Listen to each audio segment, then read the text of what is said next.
Clinker Factor, the cement industry podcast. Welcome to the Clinker Factor, a podcast from WCA, which looks at the cement industry's response to climate change around the world and some other topics of interest. I'm Ian Riley, CEO of WCA and your host on the Clinker Factor. Of course, with cement contributing 8% of greenhouse gases, we tend to concentrate on what the industry can do to reduce emissions. But today we're looking at a different opportunity, an opportunity for cement and concrete industry to make a positive contribution to climate action. So today I'm talking to the two steering committee co-chairs of the Smart Surfaces Coalition. Greg Kats is the CEO of the Smart Surfaces Coalition. He's the author of Greening Our Built World, formerly MD at Good Energies. He also chaired the Carbon Star Committee, which was a US-Canadian committee of leading academics, government and industry representatives that developed the first international standard for measuring and specifying the carbon footprint of concrete. Greg was also Director of Financing for Energy Efficiency and Renewable Energy in the Clinton administration. My second guest is Professor Vivian Loftness, the Paul Mellon Chair of Architecture, and the former head of the School of Architecture at Carnegie Mellon University. She's also on the National Academy of Science Committee writing policy to decarbonize the US by 2050. So Vivian and Greg, welcome to the podcast. And Vivian, maybe I could kick off with you by asking you to talk a little about the key challenges for architects today.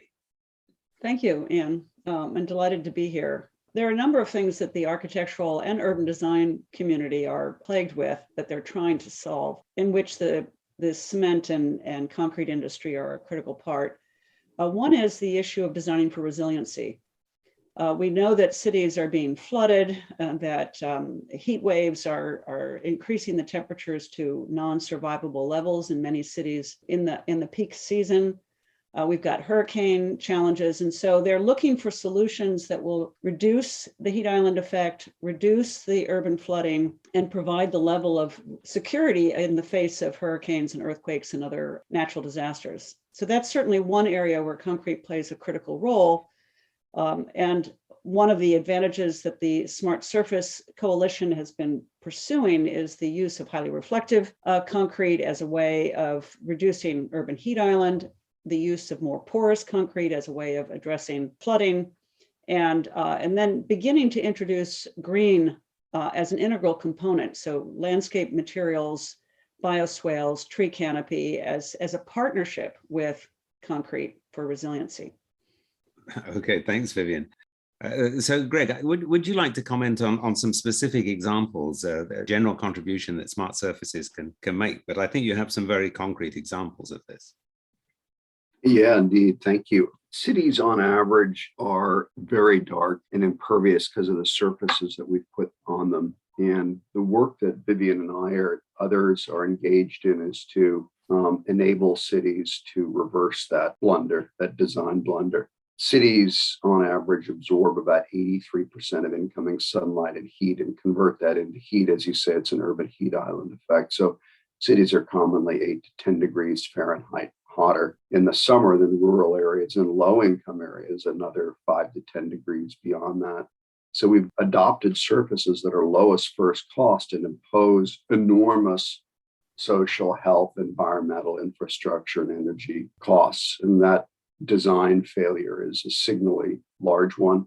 It impacts all communities and is accelerating climate change because it contributes to climate change. So the purpose of the coalition is to build the tools, the guidance, the analytics, and the support of the leading organizations around health and architecture planning and so forth to enable and accelerate this transition to what we call smart surfaces, meaning reflective, porous, green surfaces that can protect our cities, keep them more livable, make them less expensive to live in, healthier places to live and work. So as Greg said, Vivian, there's a habit, if you like, of building things in a particular way, of using particular surfaces in this case. And it perhaps was driven by economics or possibly just material availability in the first place. But once that habit becomes ingrained, then there's a tendency for it to be continued because the designers are familiar with it and the whole system is geared up. I guess that when we think about doing things differently, it has to start with design. And that must be something that architects are considering now. Is there a particular approach that can help to make the sort of changes in this and other areas to use materials and to use methodologies that are more suitable for a green approach, a sustainable approach? Yeah, I think there's sort of two major directions that are being pursued. One is substituting other materials for impervious pavement wherever possible. And when we look at where we put impervious surfaces, it's streets and sidewalks, it's parking lots, it's roofs, and the palette or the sort of menu of solutions that we are beginning to explore would allow us to reduce the overall amount of impervious, including reversing what we've been doing, which is many cities can have as much as 85% impervious surface. And with little pockets of green here and there, but by and large impervious. It's a little bit like sealing, the skin of your body and assuming that the body will survive. It won't. I mean, if we plastic wrap ourselves, we won't survive. So we need to think about ways in which to let the earth breathe. So certainly there is this question of what are the alternative choices, and lighter materials and more porous materials wherever we are using pavement are one way to let the earth breathe. Replacing, roofs that are impervious and dark with green roofs and with photovoltaic roofs are strategies that can help the earth as well. So there is a palette of solutions there. The second avenue that many professionals are looking at is how to lower the embodied carbon in the impervious materials that we're selecting. So they're looking for alternatives, not necessarily to cement, but alternatives in the way in which cement is produced and concrete is poured, to ensure that the embodied carbon is dropped by 50% or more, so that we're dealing with less embodied carbon. So maybe at that point, we could ask you, Greg, to explain a little bit about Carbon Star, because it's trying to address this point, isn't it? Carbon Star is as you said, international standard that allows you to rigorously quantify the CO2 in a cubic meter or cubic yard of carbon. So that's measured in pounds per cubic meter or cubic yard. It then in turn allows architects to specify. So an example is the San Francisco airport going through an $8 billion upgrade. They are using Carbon Star to specify good, better, and best levels of CO2. Good is 200 pounds per cubic yard, which is about 60% below industry standard. Zero, which is carbon neutral, and then negative 200 pounds, meaning their best that they are looking for suppliers of concrete, which net sequester 200 pounds of CO2 per cubic yard of concrete. So it opens up this avenue to Vivian's point of decarbonizing buildings. You can build a building with negative carbon concrete and actually start with negative carbon. There are a couple dozen companies, Blue Planet and Carbon Cure and others, that are starting to offer this product to the market. The volume of that is scaling up, and we felt it was essential to provide a transparent industry, government, and academic supported standard that everyone could reference, so that you have an apples to apples comparison on performance, and that you provide to specifying groups like cities or corporate entities or architects the ability to precisely specify targets of concrete. So you can take that 8% number that you described and ultimately use concrete and buildings and roads as a way to sequester carbon as we race to avoid the worst impacts of climate change.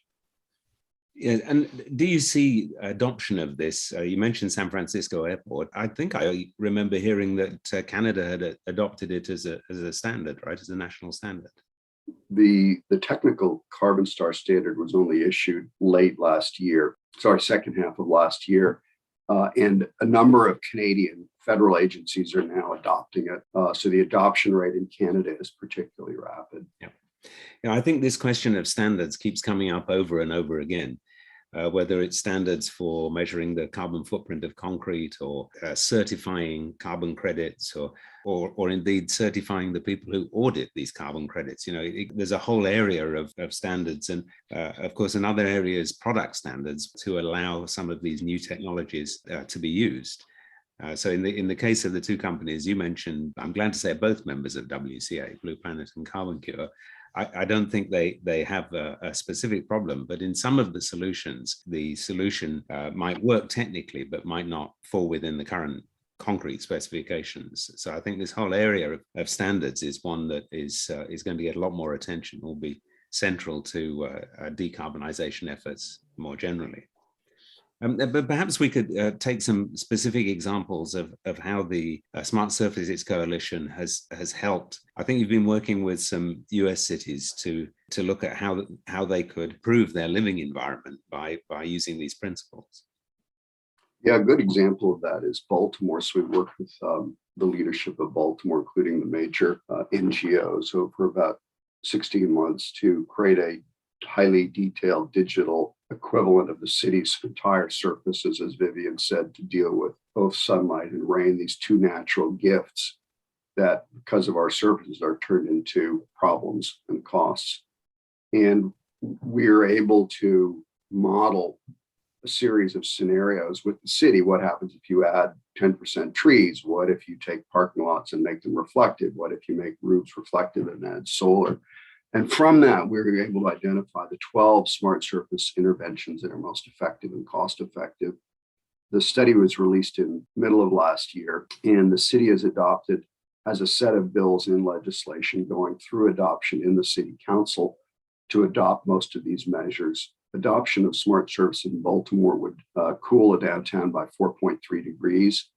It would have very large health, energy, water, and other benefits. It would protect summer tourism, which is a big issue for Baltimore. It would have a net present value of $13 billion, benefit cost ratio of about 10 to 1. And these are technologies that are widely available: solar, reflective surfaces, trees, porous concrete, those types of things. So here's a city that's really struggling and has an opportunity to reinvent itself, to make itself cooler, healthier, reduce the cost burden on people, make the city more attractive for tourists. And it's exciting to see the adoption of smart surfaces in the way it was intended, that is citywide, for very broad benefits across the economic spectrum, particularly in low income and minority neighborhoods. And what is the status of the implementation there? The council has a set of 6 measures that it is in the process of adopting, and that will require the city to take a set of steps through its departments, like the Department of Transportation and others, to change how it surfaces its roads, things like adopting more trees, more porous surfaces. And those include the set of measures that WCA and Smart Surface are working on together, which is lower carbon concrete, more pervious concrete, and more reflective concrete. I think that the chance to work together with you on this particular topic is really interesting for the cement and concrete industry, because it is a chance for us to make a positive impact, rather than always be talking about how we can reduce the harm we're doing. So I think it's very good for the industry to get involved in things that can be seen in such a positive light. So Vivian, maybe we could come back to, from your perspective, what are the major challenges that you see for the design community relative to concrete? Let me stay with the positive for a minute in terms of the opportunities for the cement and concrete industry relative to the design community. As many may have seen in the media, there's a huge interest in the use of timber in construction. And whether it's cross-laminated timber or mass timber, there's obviously the benefit of growing your own materials. And the partnership with the concrete industry is critical.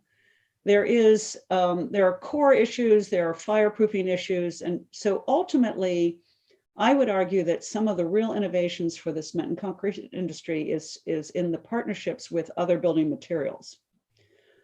In addition to that, there is an interest in trying to make things that are stronger with less concrete total mass. So in other words, a bubble deck floor slab uses a series of little micro vaults to minimize the thickness of the slab and the amount of cement and concrete that's in the slab, and actually makes it stronger.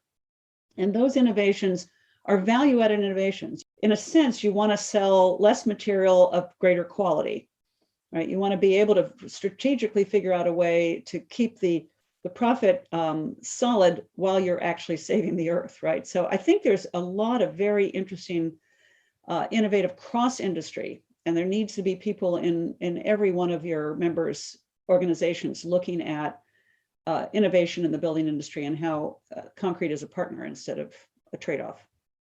Yeah, one of the things that we see now is a greater willingness on the part of architects, designers, contractors, and developers to work with the whole supply chain in order to minimize the carbon footprint and other environmental impacts. I think this is something that is relatively new. I remember in the cement industry, we tried to do this some 10 or 15 years ago. At the time, there wasn't really an appetite to do it. The mentality was very much, produce standard products and we'll worry about the rest. And I think that's one of the big changes in the last few years that I see in that industry.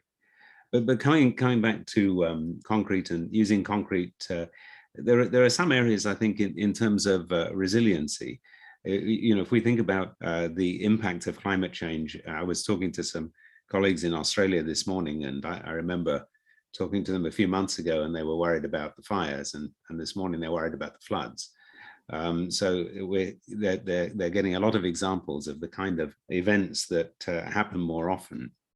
And we've had high winds and flooding in various places recently. Do you see concrete playing a bigger role in addressing resiliency, climate resiliency? You want to pick that up, Greg? Sure. Yeah, I mean, I do. The concrete is naturally relatively reflective. It has an albedo reflectivity of about 0.35, which is a lot higher than tarmac, dark roads. So it starts with that advantage.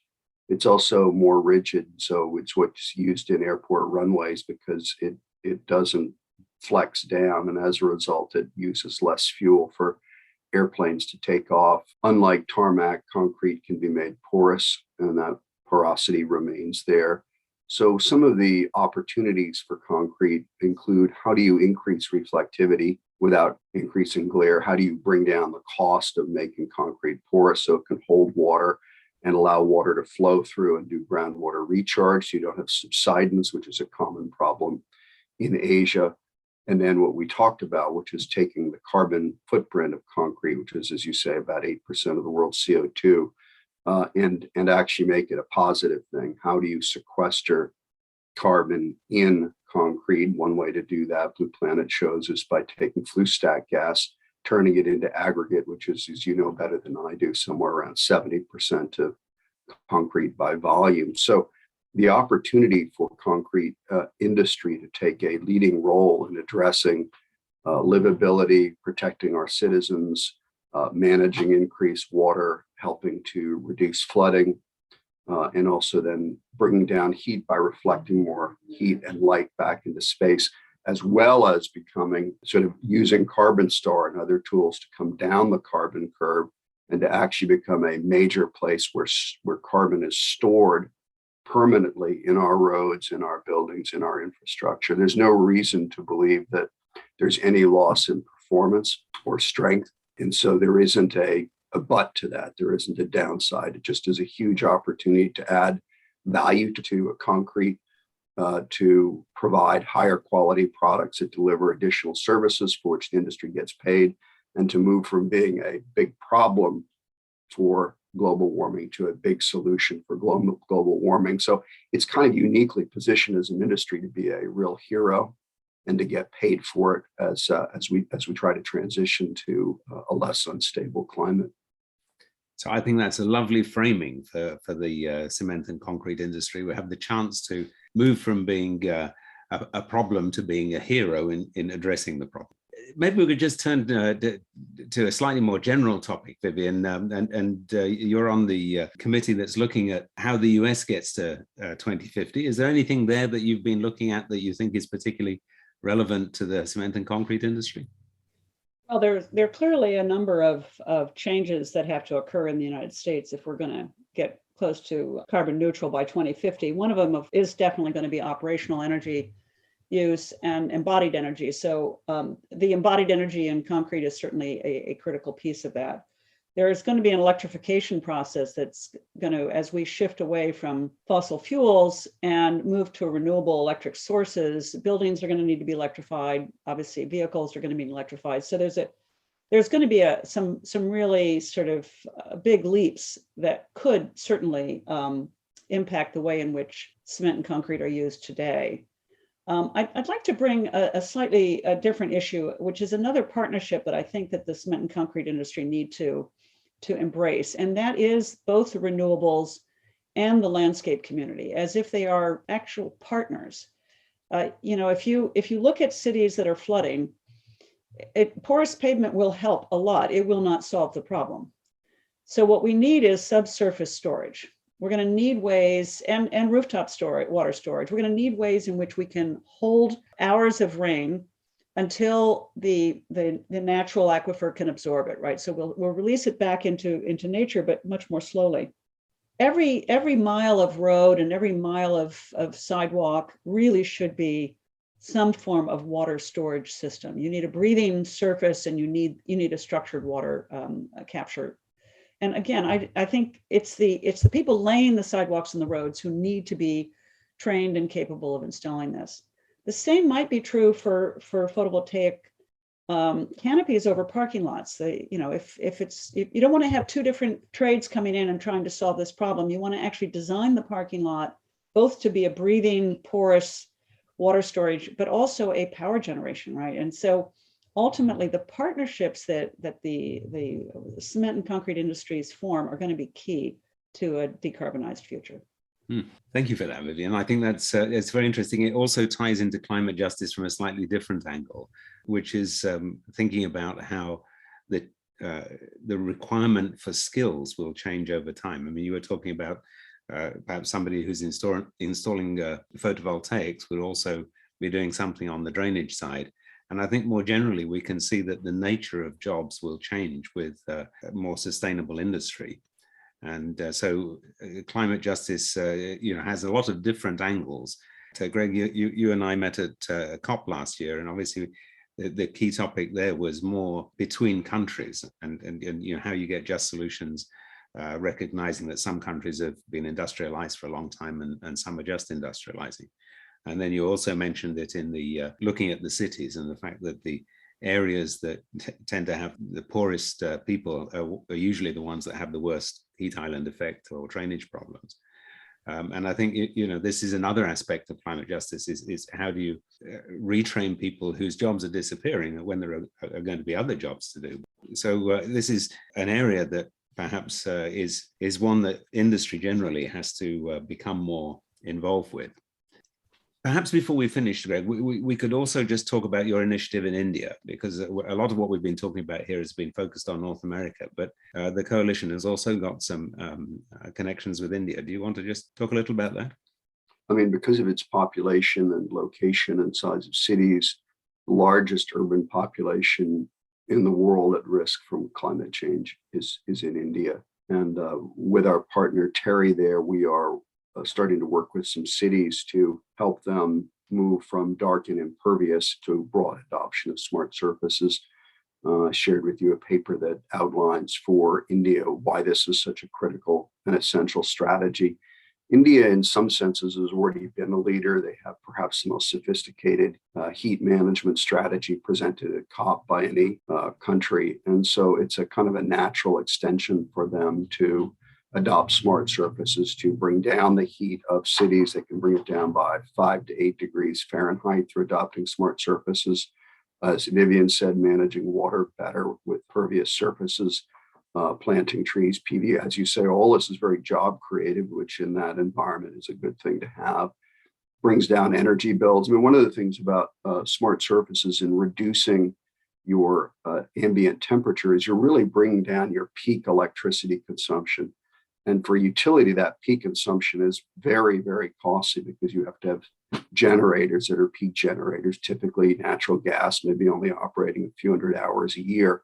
So by dramatically reducing the peak through smart surfaces, you actually make utilities more productive and more profitable while avoiding sort of the burden of additional air conditioners. If you think about an air conditioner, what does it do? It puts cool into a room and then spits about 3 to 4 times as much heat outside into the city. Big jump in air conditioners can heat city by 2 degrees. They release greenhouse gases, which are used as coolant. They preheat the air in air conditioners stacked above it. So we're either going to go down private air conditioning pathway, which then accelerates global warming, or we're going to do citywide cooling. And that's what smart surfaces allow, is citywide cooling. So a place like India must have smart surfaces if it's going to protect its population and remain economically vibrant and protect the health of its people. Thank you, Greg. I think just looking at the time, we should probably wrap up. But before we do, I wondered if either of you had any recommended reading for our listeners.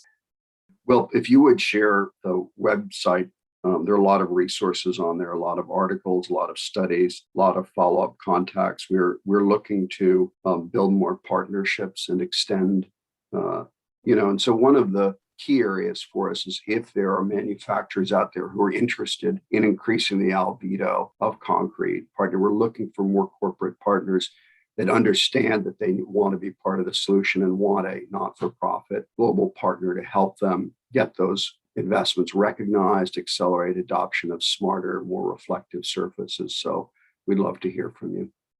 And Vivian, do you have any recommended reading that you'd like to close with? That's a really good question. And I actually do think that because the Smart Surface Coalition is a coalition of, at this point, probably 40 major global players, and there's a contribution of both articles and visionary approaches and examples of cities, I think that probably is the best repository to go to. I definitely, I think in the terms of the innovation that can occur in materials, there are a number of other groups that are emerging, including the International Living Futures Institute's Declare label, looking at the American Institute of Architects have just launched a materials pledge. So there are definitely, the materials side of the solution is now growing, at least in the United States, as a major area of innovation. So Vivian Loftness, Greg Kats, thank you very much for joining me today. It's been a pleasure. Lovely to see you, Ian. Great seeing you. Thank you so much for including us, Ian.